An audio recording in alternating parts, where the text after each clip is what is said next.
अॼोको ॾींहुं कुझु असांखे शिक्षाऊं सेखारे थो। बंधन ऐं रक्षा ॿ कराइनि। बंधन जे द्वारा ई रक्षा थींदी आहे। असां चऊं था त मूंखे बंधन न खपे, मूंखे केरु चवण वारो न हुजे।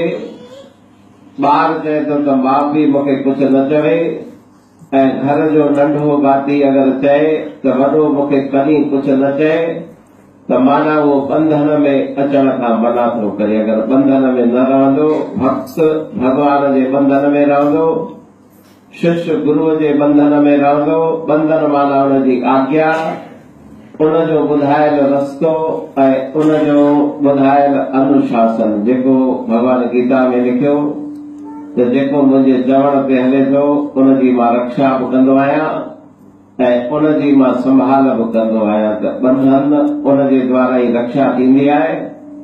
असां अगरि बंधन में रहण न चाहियूं ऐं चाहियूं त ईश्वर मुंहिंजी रक्षा करे, त ईश्वर जो नाम सुमरण नेम ठाहे छॾियूं।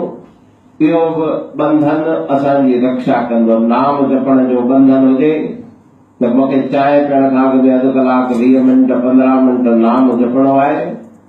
उन खां पोइ चांहि पीअणी आहे। त इहे नंढियूं नंढियूं ॻाल्हियूं, नंढा नंढा नियम, इहे बंधन वॾी रक्षा कंदा आहिनि। स्वल्पमप्यस्य धर्मस्य त्रायते महतो भयात्। थोरी थोरियूं ॻाल्हियूं अगरि असां पंहिंजे मन में पकियूं कंदा वञूं त अॼोको ॾींहुं सेखारे थो त असांखे हुन ईश्वर जे अनुशासन में हलणो आहे, गुरुअ जी ॿुधायल शिक्षाउनि ते हलणो आहे, मन खे बि बंधन में रखणो आहे। ईअं न त जेकी मन सोचे उनजी मर्ज़ी, जेकी मन करे उनजी मर्ज़ी, उनखे बि बंधन में रखंदासीं त अॻिते हली करे गुरु ईश्वर परमात्मा असांजी रक्षा कंदा। त रक्षाबंधन जो ॾींहुं इहो संदेश ॾिए थो।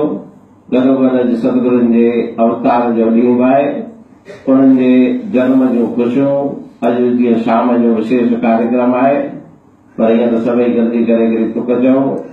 चक जी नगरीअ में ख़ुशी